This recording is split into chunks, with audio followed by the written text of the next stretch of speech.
Hey guys, welcome back to the Fading podcast. Today's episode is on masculinity. All four of us were able to touch on this topic, delve into so many beautiful things. You guys are going to love it. But before we do start the episode, a little birdie behind the camera told us that over 70% of you guys aren't subscribed. So before we start the episode, we need all of you guys to subscribe. We want to get at least 50-50. We want those numbers to be better. So please subscribe. It helps us and the podcast, and enjoy the episode. Responsibility. When I see people not taking ownership, like something as simple as people that love to make excuses for everything. Like everything isn't their fault. Doesn't matter what it is. I'm out of shape.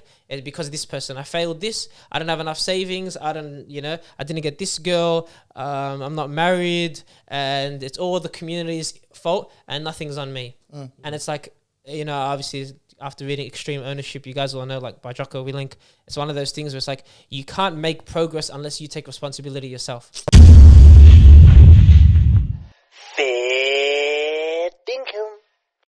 Always, Wait, we gotta hop straight into the masculinity, or we just go? I think so. I think the topics will be good enough to flow, like the jitters out and stuff like that. And if it isn't, then Andrew Tate. Yeah, true. Because you can start on that. Obviously, we've spoken about masculinity in the past. We did an episode a couple months ago about toxic masculinity, things men fear, beautiful podcasts. If anyone does want to check that out, those are good places to start. But I thought today it would be good for us young men to give our thoughts and opinions on traditional masculinity, embracing masculinity, what is our perspective on it, raising kids, getting married, all these things that it'll be good to just hear our thoughts, So before I start the episode, I just want to tell you what happens if you Google what is traditional masculinity. I don't know if you guys Googled it, but this is literally what happens. You Google it, says traditional masculinity is characterized by instrumental personality traits such as aggression, self-affirmation, social dominance, and lack of consideration for others. Okay. So that's what Google is portraying traditional masculinity Was is. it the Oxford Dictionary? NCBI. Traditional masculinity and aggression in adolescence, and that's a research study. It's 2021. But this is the idea that if you Google it, that's the first thing that pops up. Okay, so you pops up first. And it's literally, there's a reason for it. Research papers, stuff like that. We're going to be touching on it, but that's just an idea. Well, firstly, what are you guys' thoughts on that? When you guys think of traditional masculinity, is it self-aggression, dominance over others? Listen, we want to just put a disclaimer out there, yeah? None of us are misogynists. Just to put it out there. It's exactly what a misogynist will say. Listen, I'm not racist. Listen, I'm not a racist. I have a black friend. This is the reason. Now, whoever asked why did we have 3 female guests before this episode, this is the reason why. Just to drive home. To make sure. That's true. But there's honestly a long overdue discussion, I think, in light of what's going on in current society, and especially the what would we call it? The exile of people who are, along the traditional lines of masculinity.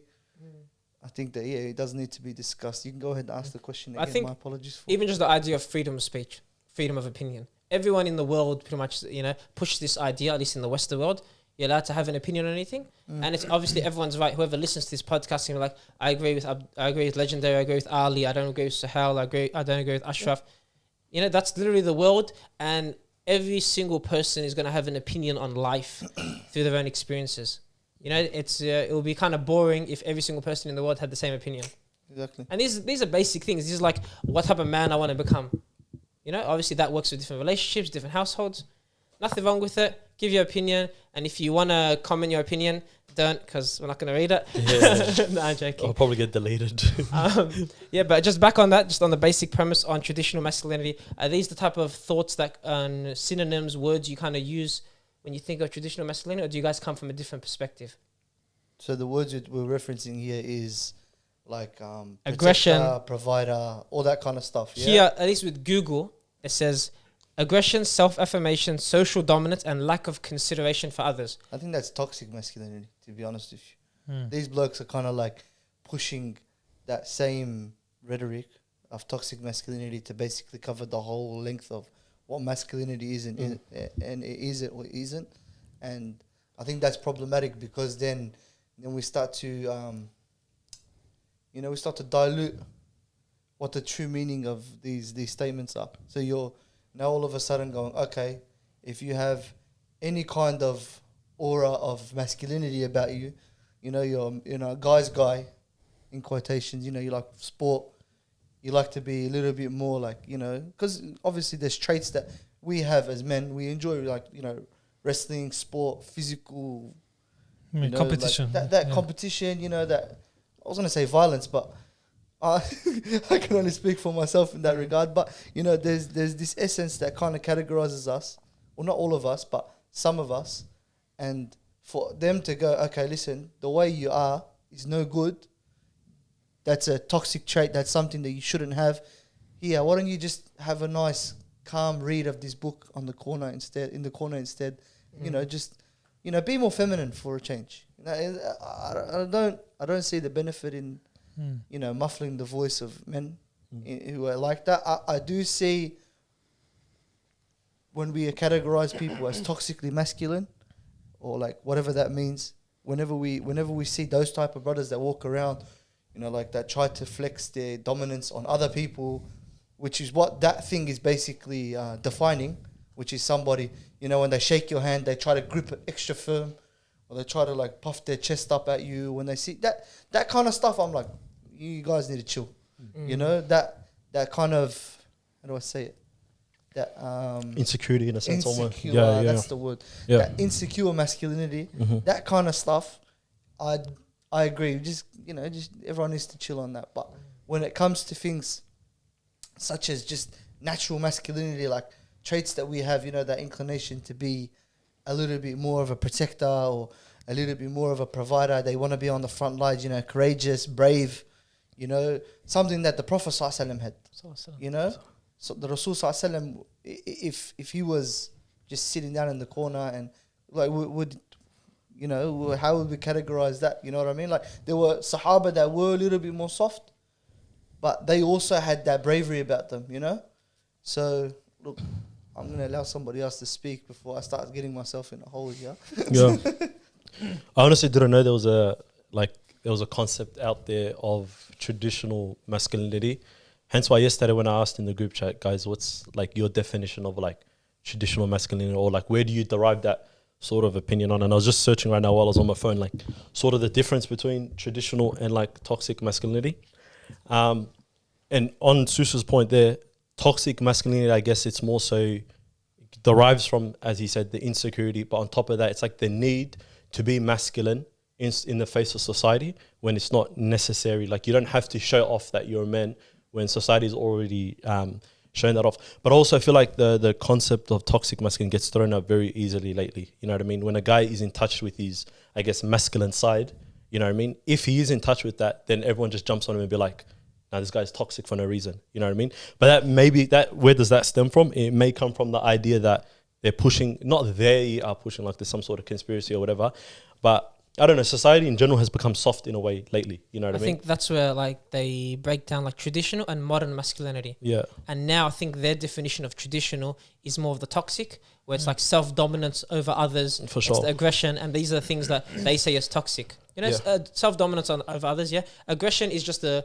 normal thing that happens. It's more like it's something you want to be able to control. But it has a negative connotation to it. Yeah. Yeah, it And does. this is where modern masculinity, where it's like you shouldn't get angry. Getting angry, you know, having a temper is wrong. You know, or whatever it is. It's like having a feeling or bravery or, you know, like passion about anything is Yeah. oh wow, like, or the take it idea easy, of like kinda Not what hurt they me. want. like the guy's advice, you know, growing up, we heard it's like firm it. You know, you're a man, no need to cry, Take on push it, through, you know, take on whatever. And it's like that kind of idea where in modern masculinity they say no, you know, lean into the other side. It's okay to cry. These are the difference of traditional and modern. For sure. Yeah, this is where I'd ask so that people don't get confused. When we think of the word masculine, what do we derive the definition from? Like, for me, it's, you know, the obviously I'm gonna go down the cliche path. What's supposed to be said from us?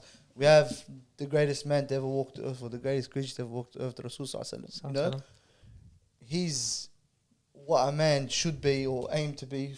You know what I mean, in the long run. And then we have, you know, like our examples that are a little bit more attainable, such as Khabib, Muhammad Ali, Malcolm X. You know, these brothers that we feel all stood for something and kind of stuck to their morals and their values. But that's how to be a man. But we're talking about the aura of being masculine, you know, that the idea of what is masculinity, which is very difficult to define, but you can just sense it. I feel like it's an aura. I feel like it's something that somebody gives off.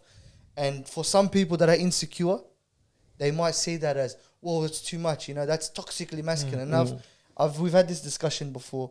On many occasions, I've been called that term, toxic masculine. Why by the audience? Huh? By the audience or something? Not by the audience, by people in general in our Mm. dealings. And it was, for example, like there was, I'll put this out there, there was a situation where me and another guy were disagreeing on where the group should go to eat. I never forced anyone to go where I wanted to go. And there was about 15, 20 other boys with us. And me and the brother were having a slight discussion. They, we'll go Indonesian. I'm like, bro, I got heartburn last time I ate that. I'm not really interested. Have fun. You can go. But I'm going to go there. If all the boys want to go Indonesian, they can go Indonesian. They can go to McDonald's for all I care, bro. Everyone can go wherever they want. Yeah? And then he's like, no, but you can't. You're going to split up the group and blah, blah, blah. And I'm like, bro, you can do things without people. It's okay, yeah? And we went back and forth for a bit. And then he goes... And then the boys go, oh yeah, I'd prefer to go raw stacks than the Indonesian joint. And he goes, this toxic masculinity, and he started going off like, you gotta always try and make yourself the man of the situation and blah blah. Bro, that's insecurity. Yeah, it is. You know what I mean? Do you think sometimes they're trying to like make up a reason for how they feel? It's like put the blame on you. Because that's something that when we did research on masculinity, that was a big thing. It's like it's the ownership, it's the responsibility in any situation. For sure. And then here now it might be a thing where it's like toxic because I'm not getting my way, I'm gonna put you down. Exactly. Toxic masculinity because you're not listening to me, you think you're better, and it's like now I feel justified, like I'm doing the right thing. And he feels emasculated in that situation. Yeah. Not because, and this is the thing, I never actually went out of my way to tell the boys, vote for me or vote for him. I never did that. I just said, I'm going there. Ahlo sahla, whoever wants to come. Whoever doesn't want to go have fun at the Indonesian joint, no worries. That's it. I will meet back after. But he wanted to have a crack.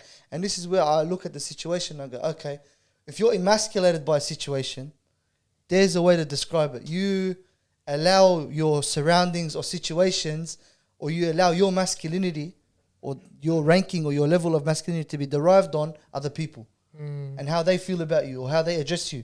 So when you get lack of respect by certain people in the community, if your masculinity levels or you feeling emasculated is contingent upon, for example, getting respected by some random bloke within your community, then you got to ask yourself, are you really masculine? Are you really a man? Do you know what I mean? That's where I would sit and I would go, like, a man's capability to be unaffected by his surroundings would make him masculine, would make him a man, you know?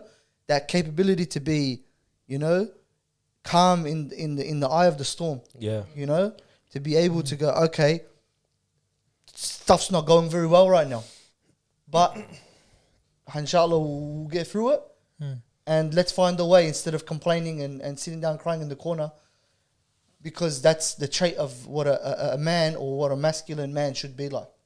That's from what I understand. I don't know if you boys want to add to the point. Honestly, I think one of the main things we seek as males is respect, right? But once we get older, you start to realize that, especially you see in marriage, you see with our own parents. And if you don't respect yourself, you're kind of looking outwards. You're looking for respect for other people. You may be reaching out too much as well. And if you're not getting what you're reaching out for, then you're getting disappointed. And you just, like, that's why you have to just go back and you have to look at yourself and actually respect yourself. That's where it starts from, really. It's almost as if your self-worth is contingent upon someone else's opinion, essentially. Exactly. You know? So you need validation. You need validation, This is the thing. One of the, I know you all listen to Andrew Jibreel and his advice. Andrew Tate, well, I am. Andrew Tate. But Andrew Jibreel and his advice to Rasul Sallallahu Alaihi Wasallam. And that was like obviously the 4 advices that he gave. Each my shit can فإنك ميت. So just do what you will on earth, but know that you're gonna die. Love who you will, because you know you're gonna you know that they'll pass away, they'll leave you also. And then like the last one is the person or the believer's izzah or their dignity is in being free of other people. And and that kind of links back to what Ali was saying, and that your validation isn't, the people's validation isn't required in order for me to feel like I'm masculine or I'm a man, basically. So for us to be free of that not only makes us better believers, you know, but I feel like it also puts us in this category where we're like, okay, I'm not insecure about my position as a man or whatever I am in society. I know my role. I know what I believe in. I know my values and my morals and my ethics, and I don't budge for anyone. I can admit when I'm wrong. I think that's a massive one. One thing that I've seen a lot of men, and this is like man children, like, you know, those man childs that you see, whenever they get disagreed with, whenever, you know, like, for example, you know, you hear the stories of guys that approach girls and they get rejected and they start lashing out, you know, you're this anyway, you know, you're that anyway. You know, you see those guys and you're like, oh, wow, that's cute, you know? You're a bit softer on the inside, that hurt your feelings. That's where you go, okay, I know what a man isn't now. Do you know what I mean? So this is the question I ask you boys. What have you seen, or what kind of, you know, maneuvers have you seen from another person that's made you go, okay, no, that's not manly. That's a modern masculinity, and that's not what we seek. You know what I mean? Yeah. Okay. Well, firstly, I think we should just break down the idea the definition of traditional masculinity that we found online isn't what we agree with. It's more of the approach of the names Suhail listed before. You know, role models of the past. You know, and the best role models obviously Prophet Muhammad sallallahu alaihi wasallam. And even modern masculinity, what they're preaching nowadays, isn't the ideology that at least we all agree with. You know, that this it's wrong to have our innate characteristics or feelings, whatever that is, you know, even if it is aggression or the desire to be responsible, the desire to take lead of a family, the desire to even firm through issues or problems, whatever that is. You know, I think that's an ideology that we don't firmly agree with. I think one of the big things for me is just that responsibility. When I see people not taking ownership, like something as simple as people that love to make excuses for everything. Like everything isn't their fault. Doesn't matter what it is. I'm out of shape. It's because of this person. I failed this. I don't have enough savings. I didn't get this girl. I'm not married, and it's all the community's fault, and nothing's on me. And it's like, you know, obviously, after reading Extreme Ownership, you guys all know, like by Jocko Willink, it's one of those things where it's like, you can't make progress unless you take responsibility yourself. And it's one of the number one things, like this is what we all have to do. It's like, as soon as you take responsibility, for example, of my health, it's like, you know, it's my mom's fault. She makes oily food. And, you know, the food's at my house. What do you want me to do? They bring Krispy Kremes, they bring pizza every night. It's like... But, yeah, I was going to say, but are there parts of modern masculinity that you guys would say you agree with? You know what I mean? I don't want to say like point blank, traditional masculinity is the way and modern masculinity is the way. All right. Because I would say there is one. Let's get this out of the way first. Yeah. Traditional masculinity is not toxic masculinity. Traditional masculinity would say is the Prophet sallallahu alaihi wasallam masculinity. That is the perfect. Let's use that. The Prophet sallallahu alaihi wasallam morals and ethics, self-aware, you know, stands for something, wants to be... Would you like me to give a small description of the Prophet's masculinity? I didn't do any research on it, but I just saw a video yesterday, and it was one of those reminders, like the Prophet Muhammad sallallahu alaihi wasallam's masculinity, when we look at it from the perspective of what he did in his life. On the battlefield, he would be right at the front, leading the way. He was the strongest 40 men. He could take on any single wrestler. In the household, he was there providing, covered all expenses, did everything he needed to do. He was there cleaning. With the kids, what did he do? He showed love and mercy to them. He wasn't hard-hearted like a lot of other companions. It's like, how can you not I don't kiss my grandchildren. I don't show love to this person or that. Prophet Muhammad sallallahu alaihi wasallam had the best of relationships with his wives.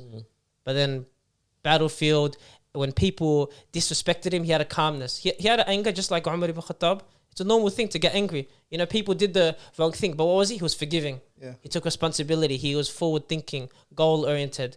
All these things that's like, these are the characteristics that we should be taking. It's like, on the battlefield, you can be as strong as you want. But that's not really traditional masculinity, is it though? Like, that's the ideal type of masculinity. But when I think of traditional masculinity, I'm thinking things that are derived from like cultural aspects. You know what I mean? Like, for example, the Lebo culture might have one, whatever the South African culture might have one, the Somali culture. All of them have different sort of definitions of what masculinity is, you know? Because with Prophet Muhammad's one, it's the ideal, it's the utmost, the example, it's the be all end all type of case. Yeah. Whereas traditional masculinity is the one that you're, because for example, like in a Somali household, you know what I mean? You've got the ideal type, which is the sunnah and the deen and obviously all of that, you know what I mean? And then there's also like the daqan, which in Somali translates to like the culture, you know what I mean? The traditional aspects of what a man should be in the house or what a female should be in the house and all that kind of stuff. And I feel people now derive their version of what masculinity is based off of culture and traditions. You know what I mean? Whereas modern masculinity, because all of us, like per se, like our parents, which all your parents, actually, maybe just you, were born overseas. You know what I mean? Yeah, they were born, raised overseas. Obviously, they have their generation, cultures, and all that kind of stuff, and they brought that what's called over here. Whereas modern masculinity, I would say, is how the West now derives it. You know what I mean? With the like this left movement here going there. Do you want to cut in? No, I'm listening. Yeah, I'd say with like the movement of the West and all that kind of stuff, now social media's opinions on like how things should be. Like for example, like in my household type of thing, like in a Somali household, like if you're having a bad day, like just suck it up, keep it going. You know what I mean? That would be like your traditional masculinity. Maybe even a thing like, did you grow up with your dad cooking in the household? Or was it your mum's job and your dad worked? Mum's, yeah. So it could be one of those things where now, like I listed, I said the Prophet helped out in the household. Yeah. Obviously, we don't know the finer details. Yeah. And that's something where it's 1400 years ago. But then now we can look back at our parents who might bring traditional values from their culture. Yeah. Where it's like mum cooks and cleans, dad works. Yeah. Like that kind of thing. Or mum is the caretaker of the house. Just to capitalize on what you said, like if we think about it properly, like we can actually define masculinity. That's what's it called? That's what the current agenda is. The current agenda is the masculinity is ever changing and growing, and it's supposed to be no one which way to be. And you know, if you're, this is the thing about it. It's actually it has an argument for, and it counters its own argument. Does that make sense? For sure, yeah. Because think about it. They tell us, there's no one which way to be but cry. Yeah. They tell you, no, you can be whatever you want. Masculinity is defined by the person, and they tell you, but wear nail polish. You know what I mean? Because that'll prove that you're a real man. Like, do you understand where it kind of just... Are you saying like there's no blueprint they're going back to? They're just kind of testing the waters here and there? That's where it's like... The current agenda, I think, is structured. It's structured in order for it to confuse. Yeah. Does that make sense? For sure. And for human beings, so for me as a man, I grew up in like Abdul said, I grew up in a household. My father was from overseas, and I watched my dad be a man day to day, and I picked up certain traits and characteristics. Like, okay, the family needs food, the family needs, sustenance, money. We need a roof over our head. No worries, done. Head down, let's go.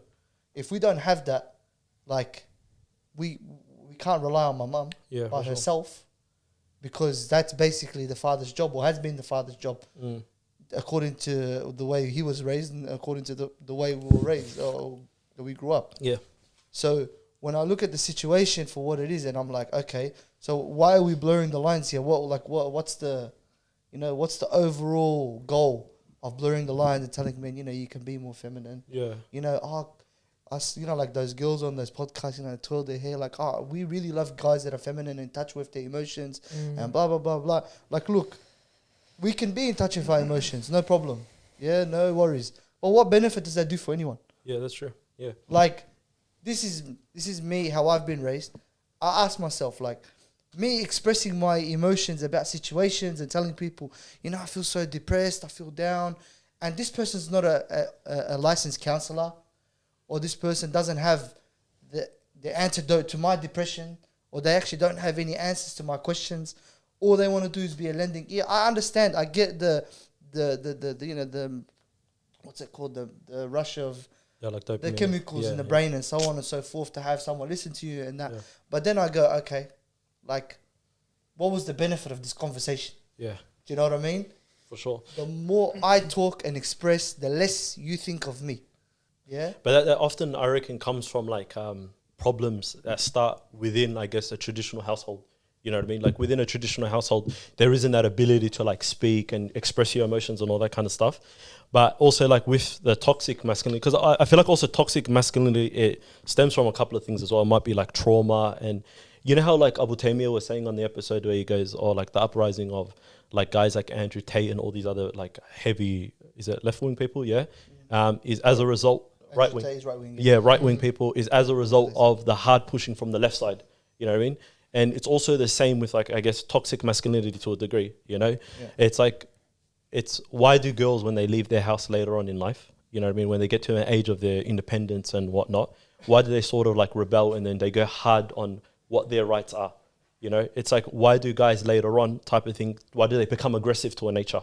You know what I mean? Because they were sort of pigeonholed when they were younger, you know what I mean? Whereas like, then you go back to that example you gave of Rasulullah, you know what I mean? That's the ideal type, you know what I mean? Where he had emotional intelligence, where when you were sad, there was times to express it. You know what I mean? Like I was listening to the Qalam Institute, Mikhail Smith, where he speaks about like know thy enemy. Like he has like a whole passage of talks, and he's just speaking about like knowing yourself within. Yeah. And one of the things that he speaks about is like the whole concept you said, was the Prophet ﷺ angry at points? Yeah, he was. You know what I mean? But with that anger, he expressed it at certain times. Yeah. And it was also in response to specific things. You know what I mean? And often it was actually out of love. You know, so you, as a man, if you're getting angry, there's nothing technically wrong with it.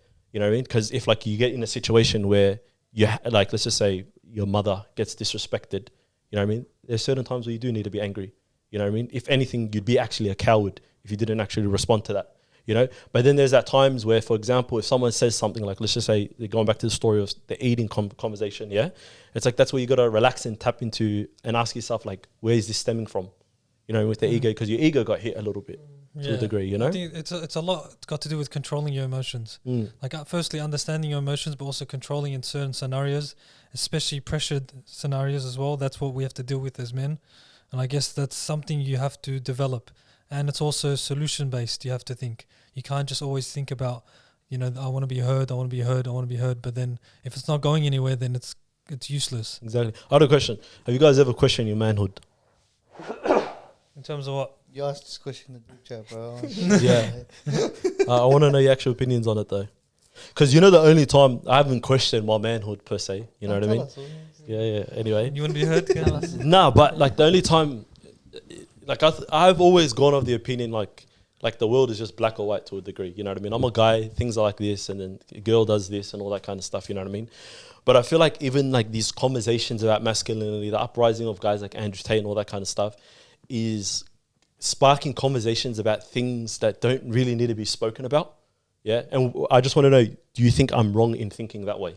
Such as what? What's the... Like, for example, like knowing, like talking about specific gender roles, you know, like talking about like... Oh, you feel like it should be unspoken? Yeah, like, you know what I mean? Like, like going from my Somali household, like my dad never actually raised me in a way where it's like, hey, you got to be like this in this scenario and all that kind of stuff. It was just innate. You just picked that up type of thing, you know? Whereas now in the Western world, or in this new era, the 20s or whatever, like every single thing needs to be spoken about, you know? And I feel like once you give light to conversations, or you give it the time of the day, what happens is it ends up creating confusion. You know, it's like with the whole movement of kids, transgenders and all that kind of stuff. It's like once you ask him, hey, what are you feeling about or your gender orientation, all that kind of stuff. Are we going down too far? No. It's anchored. Oh, okay. Yeah, it's not just listen to him. Yeah. Like I saw Piers Morgan speaking to a transgender lady the other day on TikTok, yeah? And then after he started asking her, there's what was it called? Ahmed, you can help me out with this one. You know, there's transgender where you choose whatever. You know how there's transitioning and all that kind of stuff. But there's this new one that they've introduced, yeah, where it's pretty much... Just take the tablet? No. It's basically a child, when they're born, basically, you don't assign a gender to them at all. So forget choosing between a male or a female. You don't assign a gender to them at all. So there's a word... Huh? No. Can you pull up the video? Can you try finding it? Piers Morgan with that lady, pretty much, you know what I mean? And like... Did you make sure that you used the right pronouns? You said lady? Oh, she didn't have a pronoun, to be honest. And she was in a polyamorous relationship with 3 people. Oh, this is ages ago. I know this one. Yeah. You're talking about that. They had a good opinion on that. Yeah, they had a good opinion on it. Anyway. Never getting jobs like Qantas. By the way, guys, there's 80% of you guys who watch our videos are actually not subscribed. So stop the video right here. My voice cut out. Stop the video right here. Subscribe. I'll give him a second. Now we can resume the video. Enjoy. I thought we went down this road, didn't we? No, it's all right. It's bro. inevitable. This is the thing. I believe No, because that if my workplace sees this type of No, no, bro, episode, I have the most far right wing workplace in the world. If they see this episode, sometimes at work, I don't tell them about my podcast, because I know there's a day where this type of conversation will come up. Bristol, you can agree to this, yeah? This is the thing. This is what I mean, bro. Like, But us- can I finish off the confusion thing before I forget? go ahead. Sorry. So with the confusion thing with this lady, now this kid who has no idea about gender or whatever and all this kind of stuff has now gone into this world having to question how he feels or she feels or they feel, And the same thing about like gender roles and all that kind of stuff. It's like once we start questioning every little thing, it just creates debates and sparks about things that don't need that type of attention. You know what I mean? Because this is how it is. I believe that when when you don't know your place and you're confused about everything, and there's just a bunch of like murky water in front of you, you don't know what's going on, you don't know which way to go. It's a lot more difficult for you to stick to morals and ethics that you have in your life because you don't know what's right from wrong. Yeah. Because you don't have nothing that you're clinging on to. You know what I mean? Like when it comes to kids nowadays, they're a lot easier. They're blank canvases. So when they start from the birth, when they start from birth murking the waters, it's a lot more difficult because these kids don't have anything to hang on to. They haven't been instilled any morals or ethics. Their only thing is anybody can be what they want to be. What do you want to be, darling? They don't know what's right and But wrong. you know what the problem with this like now movement of confusion and conversation is? So with the kids, cool, blank canvases. You know what I mean? You can work with them, whatever, you can confuse them, But then now also what happens is like with this whole gender movement and all that kind of stuff is it sort of destroys the family structure to a degree. You know what I mean? The gender roles, like kids changing gender, or you're saying the positions in the household? The positions in the household and overall the whole conversation about how you should be as a person, all this kind of stuff, and the confusion and all of this kind of stuff causes confusion within individuals, and obviously individuals when combined together make households. You know what I mean? And obviously society on its basis level is all made up of small little families. So if you've destroyed a family, then you've created a society that's corrupt in a way, in a sense, So the problem with this is now then, and for me, alhamdulillah, I come from like a structured family where I'm like low-key like grateful for that, you know what I mean? As in there was discipline, what do you call it, instilled in me at this point. But then now it's like, if this is the opinion that people have going forward, it's like, it's almost scary to a degree, bro. Let me try to make a comment on it because it's a thing we probably see more frequently, ever changing. This is what your idea that our parents didn't have these conversations and now we have to with positions in the household. For example, our parents got married in the 90s. One thing is cost of living, where now, like for example, back then, one salary was normally pretty comfortable to live. Dad works, mum raises a kid, she's pregnant, gets a kid every couple of years. For 10 years, she's out of work, normal thing. Now it's more, you need 1.5 incomes to survive or thrive. You know, I want to take my kids to a private school. Okay, so normally both of you work. So back in the 90s, my dad gets married, mum doesn't work, dad works, easy. He works, she takes care of the house, takes care of the kids, come home, dinner's set. Now the conversation comes up because you both finish work 5 p.m. Who makes the food? And that's why these conversations are happening. It's like, I work just as much. Why should I be cooking? But I pay all the bills and I do this. So it's a very different conversations where your dad or all of our dads didn't need to have these conversations. So now it's new things. It's the exact same thing as we see in our Islamic communities. People come from overseas, whatever country, Pakistan, Lebanon. Everyone did the same thing back home. They come here and different nationalities are mixing and have different views on Islam, different views on how to raise kids. True? So now you get these kids and they're getting married and one comes from a Somali household, one Lebanese. They have different things.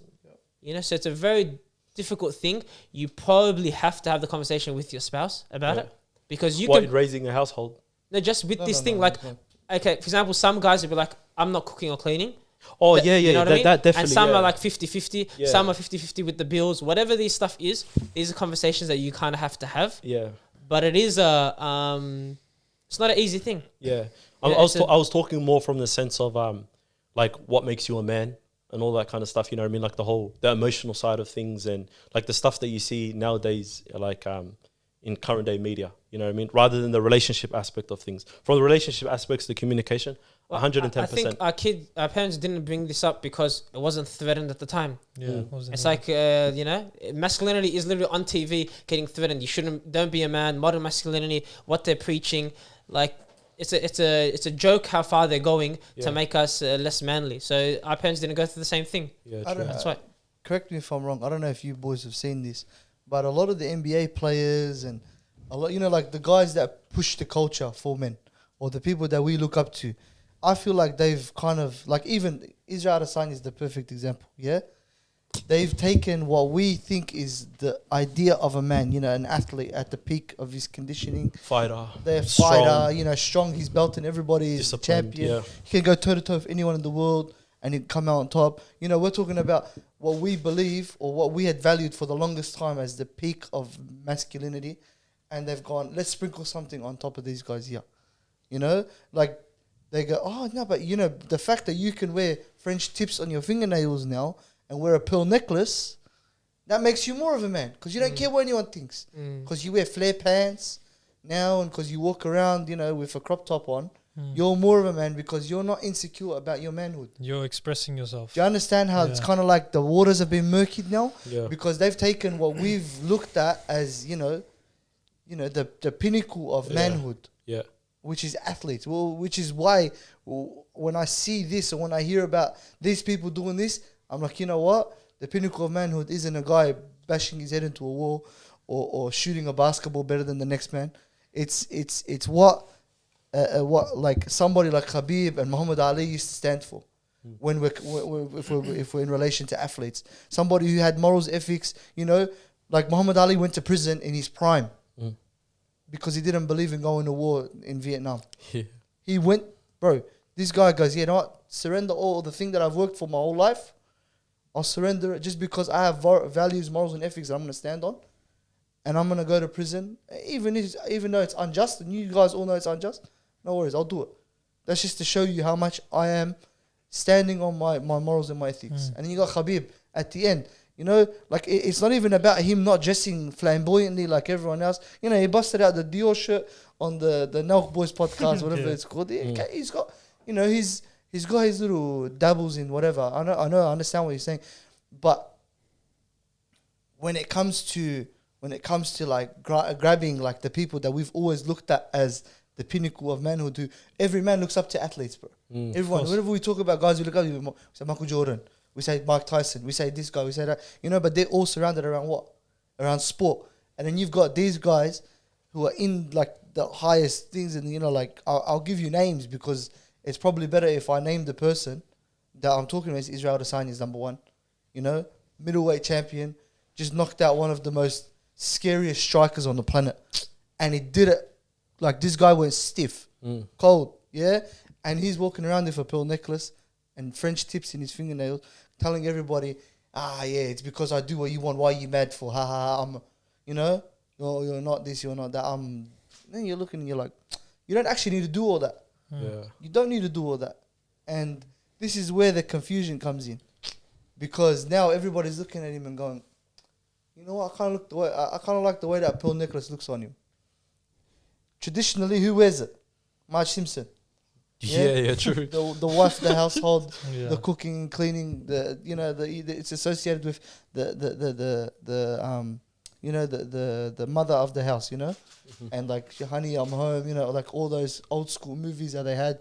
She always wearing a pearl necklace when she wants to go out. Yeah. And you're like, okay, why did we recycle that and put it on one of the scariest men alive? But it becomes a slippery slope from there as well. What's the agenda, bro? Yeah. Do you understand? And whether we like it or not, bro, Israel Adesanya, he's doing things for his pocket. But then there's a lot of men that aren't seeing that are going, oh yeah, his opinion to me matters because he's able to knock that guy out in a ring. Do you know what I mean? So this is where I'm saying the waters are murky when we start following the wrong people, and we allow ourselves to fall into this category where it's like, okay, I rate this guy so much for being able to do X, yeah? So whatever he does outside it must be right. Yeah, for sure. Because I specifically believe that masculinity is based on this one capability to fight. Yeah. Do you know what I mean? It's separating the two, the man to who the type of athlete he is. And I think that's where we have to start like pushing towards, because obviously the youth look up to these athletes because they're achieving their dreams, and they're not separating the two. They're just looking at him as a complete man. But that's where we have to separate the two and teach that we're not just looking at the athlete himself and seeing how good they are in their craft, and there's more to that. What's the Malcolm X quote? If you stand for anything, you fall for anything. If you don't stand for anything, you fall for anything. Yeah. And that's basically like, you see how confused you see how confused society's getting, where they don't even know where they're pushing towards, that they're opening doors. Even when you just open one door, it opens 5-6 potential other ones in the future. They don't even know where they're going through. That's just shows the importance of that. We need foundation in our lives, and also the youth. Yeah. We need the foundations to work across and live by, basically. Yeah, for sure. I think it's also as well, like, even with that quote, like, even if you have, because you know how like majority of the examples we're talking about were like of people with no backbone. You know what I mean?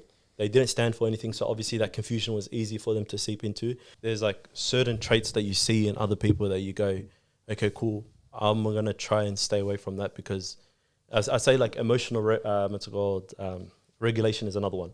You know what I mean? Being able to regulate your emotions from, like, even when you're at the highs of highs, yeah, or even at the lows of lows, you try and keep that sort of maintenance and not have a reaction to sort of like everything. You know what I mean? I say probably that's like. So like you've seen somebody chuck a hissy fit before as a grown man? Yeah, and I'd say like I'd say emotions dictate a lot of their decisions rather than sort of like logic. You know what I mean? So they're like, oh, I don't like this guy, so regardless if he's speaking facts, yeah, I'm going to just ignore everything that he's saying. Yeah, and also on top of that, it's like taking things personal might be another thing, you know what I mean? Where it's like sometimes the world doesn't sort of like revolve around you. You got to like extrapolate, pull yourself aside from that and be like, that case is that case. There is times where you got to personalize things, you know what I mean? Don't get me wrong in that sense. But there's times where it's like, and this should be most of the time, it's like, and Andrew Tate said this on the podcast as well when he was referencing like the jail aspect of things, you know? And he goes, oh, like as a guy, you can't imagine like life to be all like sunshine and rainbows and all that kind of stuff. I can't be in jail saying, okay, cool, like why the hell am I here? Why is the world hating me and all that kind of stuff? It's like sort of, I spoke my mouth, I talked a lot, and this is a situation that I got myself into, you know what I mean? So to a degree, it's also ownership of actions, combining, it's called all of that, I'd say. How about you lads? Look, I'll add something to it, just to make sure there's no awkward silence here. But you know, there's been occasions where I've seen somebody, you know, act out, you know, chuck a hissy fit, and then after the fact, there was no, just bro, like put your hand up and say my bad, you know, like as a grown man, you've thrown a hissy fit, and you've walked off, you've embarrassed yourself, yeah, you look stupid, and then when you came back to the situation, when you came back to the boys, you just went quiet. And then you go and ask the boys, okay, like, is there something you want to say? Is there something you want to address? And this is where I believe the element of masculinity, or what a man really would do in this situation, comes in, where you would go, okay, listen, boys, you don't have to apologize. Don't say sorry. Don't say, just my bad. I stuffed up. I actually shouldn't have done that. I'm pretty embarrassed of myself right now. I'm addressing the situation for what it is. I hope you guys can forgive me. Bang. That's it, yeah? Like, that's a very simple blanket statement. It's not even like you're crying, begging people to forgive you, nothing. It's just self-awareness and accountability. That's something that I believe we are lacking as a society, bro. And it's because everyone believes that they're right and no one can be wrong. And you can believe what you want to believe and be who you want to be and so on and so forth. So I won't go down that road. No, but on that, I just thought, like, if someone actually did that, I'd respect the hell out of them. And it's one of those things where, like, if someone lies, it can take you 20 years, 10 years, a couple of years to build up respect and a second to lose it. And you're probably not getting it back after that. Like, you would have to work your ass off to get back there. And you know what I mean? It's like, it's something as simple as that. Don't even apologize. Just come and say, honestly, boys, my bad. You know, I'll do better next time. But you have to show that remorse. And I'd honestly respect it, because it takes, you know, oomph to kind of do that. And a lot of people will just shy away. It's like, no, people forget. And that's the easy way out. But as a man, you should be seeking those like don't feel uncomfortable in the uncomfortable times. Seek it, own it, be responsible, and you only grow as a man. Yeah. And I think the other thing as well is, on top of what you said there, is like lying is also the easy way out as well. You know what I mean? Because not taking ownership in front of, let's just say, the boys or that crowd or that person specifically, you've gotten away with it. You know what I mean? But then also you still have to face the reality within yourself. You know, it's like, okay, when you can lie to yourself and be like, okay, it's not that deep, or I'm not in the wrong, they're in the wrong, or like I'm allowed to act that sort of way. What ends up happening is you create this sort of like stance and like, I guess, this ability where it's like it's normal to be that sort of way. You know what I mean? Once you carry that on later on, that's sort of how trauma develops later on as well. You know, because then when you have children, what ends up happening is you teach them your ways. You know, and that could have all stemmed from one small little thing. You know, I know we don't like Jordan Peterson here, or some people might not like Jordan Peterson, but then he has a chapter in his book where he goes, "Tell the truth, or at least don't lie." You know, and in that 12 Rules for a Life book, that was probably one of my favorite like truths. You know what I mean? Because one thing, like I try to check myself all the time, is like the whole concept of lying. I'm like, am I right in this situation? All that kind of stuff. Because it's easy. You know what I mean? Once that little ego gets in, and bang, it's gone from there. You know, and then he extrapolated the idea. You know. And then he was explaining how a lot of people blame like religion being the problems that happen in worlds nowadays, you know. But he speaks about how like the world wars, a lot of them didn't actually happen because of religion, you know. It happened because of powerful men who lied to themselves, got into a position of power, you know what I mean, and started some sort of corruption like on a larger scale, you know what I mean. So he extrapolates that point from an individual point of perspective. It's like when you lie, okay, you might lie to yourself, but it has far more of like further ramifications beyond you, you know. And it's the same later on when it's gone to like starting families and all that kind of stuff as well. I think it goes to ego, but we can touch on that in a second. But because you just said families, that's perfect. I want to ask questions about positions in the household, masculine, feminine position. What you guys' perspective on it? But before that, just a quick question: how much of a man do you guys think you can become before you're married and before you have kids? Like, how much of a play does it, like, you can't become a man unless you're married, kids. What are you guys' perspective on that, you know? I think there's obviously a couple of shuyukh I listened to who've spoken about the situation. They say, like, half of your Islam doesn't just not exist because you're not married. Half of your Islam is unlocked. So, for example, say you're playing Mario, and then you've done 20 levels. When you hit level 20, which is when you get married, those other levels don't pop up until you get married. So after you finish level 20, all the levels that come after are because you got married. Not half your deen is missing. It's half your deen is now going to be added. Does that make sense? Yeah. So whenever we think about having kids and getting married and so on, it's like you haven't been fully tested yet.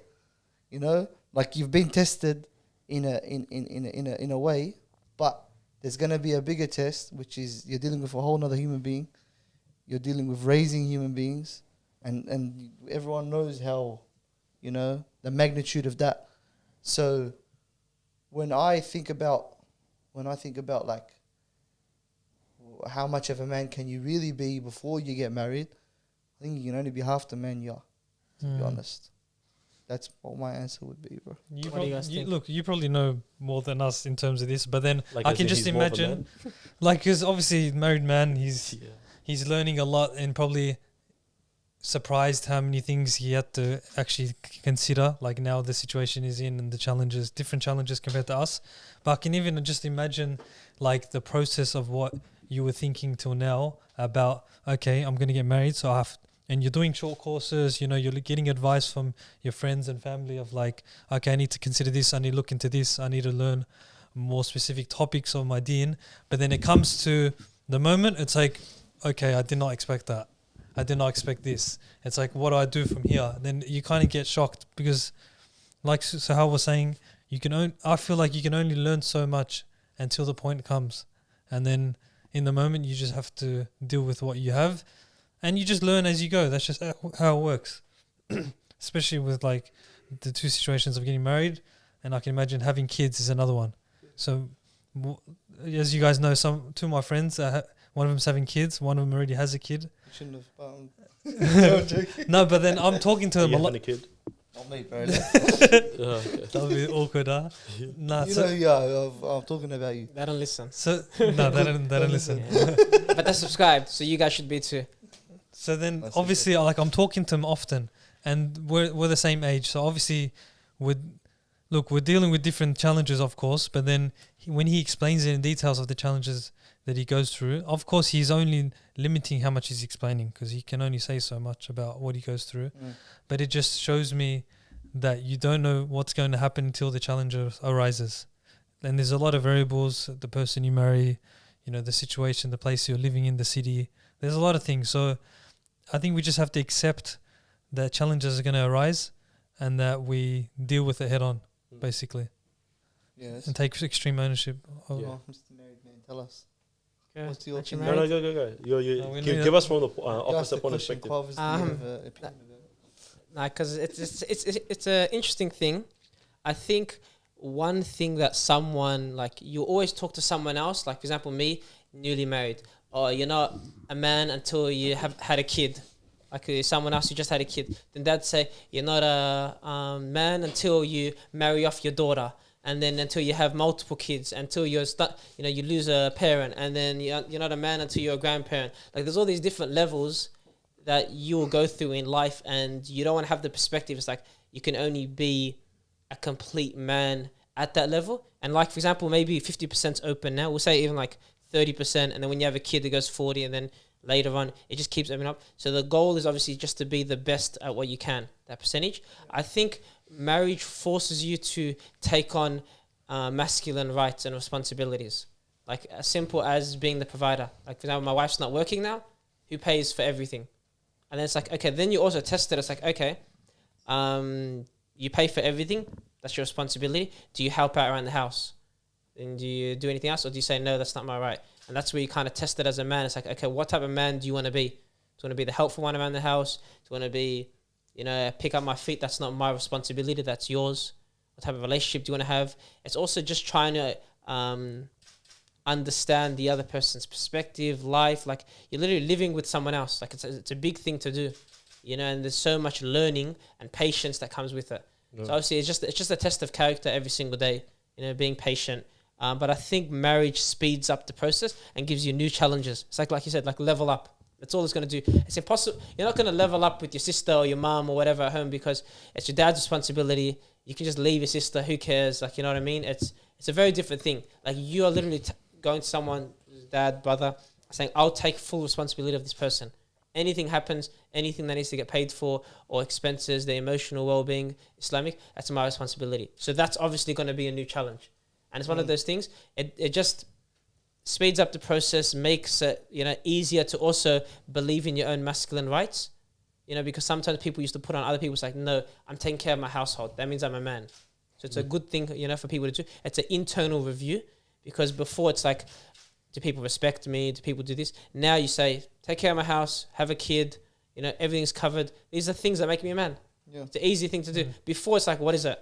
I'm disciplined. I go to the gym. I'm a good fighter. Yeah. It's like, it's hard. It's a weirder metrics. This is like, you're actually proud. It's a ibadah. It's a good thing. But if people don't get married, like Ibn Taymiyyah, Imam Nawawi, whoever it is, it doesn't mean you're not going to be a man. It's just, you just reach different levels. Have you guys watched The Godfather before? No. That's LeBron's favourite movie. Yeah. so many great quotes. Which one's your favourite? So many great quotes. Yeah. That's my favourite quote. That's my favourite quote. So Don Corleone, who's the obviously the Godfather in the movie, he actually says something to the guy Frank Sinatra was playing in the movie. He goes to him, have you seen your family recently? Are you making sure that you're staying close and connected to your family? Basically, which I'm paraphrasing, he goes, a man's value, or you're not a man unless you're there and you're connected and you're up to date with your family. You're always there, and the mark of a man is based off of how close he is to his family. That's something I hold very high in my regard. For somebody to up and leave and to just completely disregard any of their family members, whether it's their wife, their kids, whether it's their mum and their dad, whoever it is. Unless obviously, like, we're talking extreme examples where it would be worse for them to be around the person more often. like, but they're like, where they're anomalies. I'm talking about like people who have good families and so on, and they just choose to not be involved because they want to keep everyone at distance and blah blah. I don't respect that. I believe that the mark of a man is his connection to his family. And there was a quote that Hoblos said on, I don't know if you've watched the episode on One Path, where they speak about what is a man, like what does it mean to be a man. Obviously, it's very murky now, like they've murkied the waters. But he goes, "Have you ever been around a person like a man, and when you're just next to him, khalas, you don't want to leave, you just you kind of melt in their presence. You actually feel like you're relaxed. You can be who you want to be around this person. That's what I'd hope to be for my children. That's what I'd hope to be for my family members. And that's something I aim to achieve. And that's what I mark as a true man, or somebody who's, like in his masculine energy, is somebody who allows everybody around them to feel safe enough and protected enough for them to be who they want to be, for them to be able to do what they need to do in their life, because then, okay, I still got, and I respect him, So I'd hope that I'm in that position in one point of my life, and inshallah I die in that same state. But when it comes to all of this, like how much of a man can you really be, I do believe that, like, especially when you get tested with your wife, or when your wife gets tested with you as well, let's roles reverse as well. Inshallah you'll truly see the mark of who you are, because you're going to be thrown into situations you've never been thrown in before. Because you're not dealing with, like Ashraf was saying, you're not dealing with your sister. You can just go, it's all right, man. I can spray you and move on with my life later. Yeah. And then I can come back like everything's normal. You can't do that with her. If they see you, because it's a very delicate situation, if they see you as, well, this guy's he's a majnoon, that respect decreases, Which is why, like, I really rate somebody who's very selective in words. Somebody like, for example, this is a trait that I love about Ali. Yeah, the fact that I'm giving you your flowers. Don't get too excited. Is the fact that Ali is very choice with his words. I wouldn't say calculated, because I feel like it has a negative connotation now, but he doesn't speak unless he needs to, and that's something that I rate about him, and it's something that I want to implement in my own life. Where if there's no need to speak, why would I say it? Which goes back to what I was saying earlier about, if I'm feeling emotional about a situation or whatever, like, okay, am I going to be emotional about this in a day? Okay, why am I expressing it right now? Why am I losing it right now? My respect in the household, or my respect with the other people, is going to decrease because I open my mouth like too impulsively, too eagerly. So that's another trait I believe a man has, is his ability to not be impulsive, to not be hasty, to be able to be a little bit more calm and, sorry Ali, but calculated, you know? Yeah. So, if you disagree with me, I don't care. But so boys, we discussed a lot, mashallah, about masculinity, about gender roles and so on. Listen, don't cancel us. We love everybody, all men, women, children, everything, So just do us a favor, for all the men, women and children in the world, like, comment and subscribe on this video. If you don't comment, we're going to turn comments off. But no. And don't come up to us in person and start discussing this episode. Like Ahmed was saying, like, ruh. Who's Ahmed say? Oh, yes, bro, go. All right. Thank you very much for watching. Just wanted to give a quick a request of du'as for our brother Basha. By now, I think he'd probably be out of hospital, or maybe he's still going through it. But he did go through a serious accident. And Basha is a friend of the podcast. So we wanted to send our well wishes to him, his family and his friends. Inshallah, a speedy recovery, my bro. And assalamu alaikum.